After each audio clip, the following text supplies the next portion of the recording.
warahata soo baxay waxa uu sheegayaa in golaha maayka qaramada midoobay kulan degdeg ah ay ka leeyihiin arinta ku aadan go'aanka ra'iisul wasaaraha Israa'iil oo ku qaatay inuu aqoonsado Soomaaliland sida ay xaqiijiyeen ila wareedyo kala duwan. warbaahinta Xuraasi waxay soo indheysay warbixinadii ugu dambeeyay caalamka iyadoona madaxweynaha dalka Mareykanka Donald Trump uu sheegay hadal la yaab leh oo ka dhan ah arintan heshiiska Israa'iil iyo Soomaaliland dhexmaray. waxaana Donald Trump uu sheegay isagoona wareysi siiyay The Post in uu aan ilaa tan aqoonsan ama ka dhaadhicinba Soomaaliland taasina uu baahan yahay in uu soo daraaseeyo ama soo daraso xaalad siyaasadeedka arintaas ku aadan kadibna go'aanka Netanyahu uu ku raaci doono. ra'iisul wasaaraha Israa'iil ayaa waxa uu sheegay in xilligan la joogo xaaladda siyaasadeed geeska Afrika in galaangal ay ku yeelan doonaan isagoona tilmaamay in dhowr arrimood heshiiska uu ku yimid tan koowaad waa in ay doonayaan in ay dadka Falastiiniinta ay raraan halkaan geeyaan taasoo ka dhigan in xaaladda siyaasadeed ee geeska Afrika in mar kale sida bariga kala dhaxo noqon karto isroogi karto mar walbana xaaladdu ay isbedeli karto.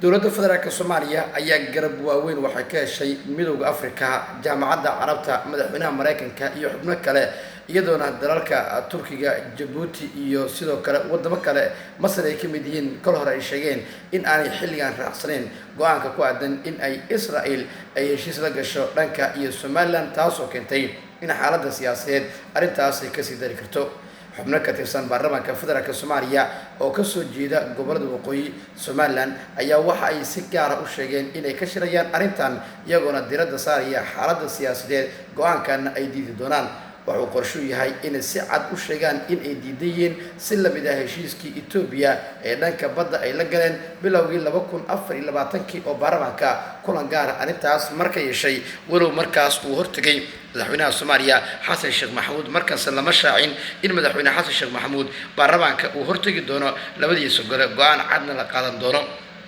qaramada midoobay ayaa si gaar ah waxay ka shiri doontaa arintan iyadoona dowladda federaalka Soomaaliya oo xubin buuxda ka ah golaha ammaanka qaramada midoobay kana mid ah 10ka dal ee doorashada ku yimid sanadkan in ay si gaar ah ugu shirayaan qaraarka Soomaaliya oo markii hore la mid ahaa kii ay Israa'iil markii bariga dhexe xaaladaha adag ay ka jireen dhibaatooyinkii geysanayeen Soomaaliya ay soo gudbanayeen ayaa markaan waxa u muuqdaa sidaas oo kale in dowladda federaalka Soomaaliya ay qaadayso talaabo xooggan oo arintaas ka dhana saraakiil iyo xubno kala duwan oo ka tirsan wasaaradda arrimaha dibadda Soomaaliya ayaa waxay warbaahinta Xuraasi u sheegeen in go'aanka dowladdu yahay mid cad isla markaana loo baahan yahay in la dhaqan geliyo waxaana arintaas loo guleeyahay qaabka looga hortagi karo damaca guracaan Israa'iil ay damacsan tahay. ra'iisul wasaaraha baxsadka ah ee Israa'iil ee warqadaha caalamiga loo qoray maxkamadda ICC ee daba joogto ayaa waxa uu bilaabay in uu markaan sameeyo marhabaabin xooggan dadka qaarkood ayaa ku sifeeyay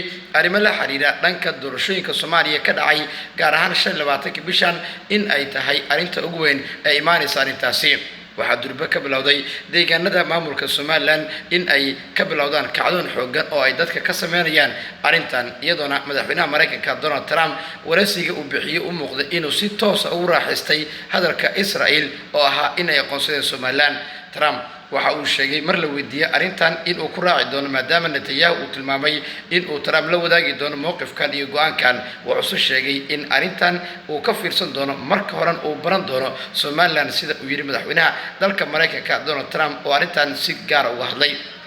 arintan ayaa waxay noqotay mid cirka gashay oo dunidu idil aad looga hadalhayo waxa ay sida fulkaanadii kale siyaasadaan u qaraxday go'aankan Israa'iil ay qaadatay taas oo ugu dambeyn keentay in xaaladaha siyaasadeed ay isbedelaan waxaana mas'uuliyiin ka tirsan dowladda federaalka Soomaaliya ay tilmaameen in ay arintan si cad ugu soo horjeedaan. waxaa la sugayaa mowqifka xildhibaanada ka soo jeeda gobolada waqooyi Jamhuuriyadda Federaalka Soomaaliya waa Soomaaliland si gaar ah gobolada waqooyi bari iyadoona deegaanadaasi dowladda federaalku ay sheegtay inay wadaan xildhibaanadu abaabulka xooggan ee la xiriira sidii ay mowqif cad uga qaadan lahaayeen. madaxweynaha Somaliland Cabdiraxmaan Ciro ayaa waxa uu sheegay in maamulkiisa uu diyaar u yahay in xubno ka mid ay tagaan magaalada Tel Aviv taas oo keentay in cambaarin xoogan ay kala kulmaan bulshada. waxay dad badan sheegeen in lagu qaldamay Cabdiraxmaan Ciro marka la eego tallaabada uu qaaday, iyagoona sheegay in aanay Soomaalinimada laga tagi karin, laakiin waxa uu sameeyay Cabdiraxmaan Ciro ay tahay arrin weyn oo xadgudub ku ah marka la eego dhan dhaqan, dhan diin iyo sidoo kale dhan bulshada. wixii warar iyo dhacdooyin arrimaha ka soo kordha baahinteena tan xigta ee warbaahinta Xuraansi ayaad ku daawan doontaan.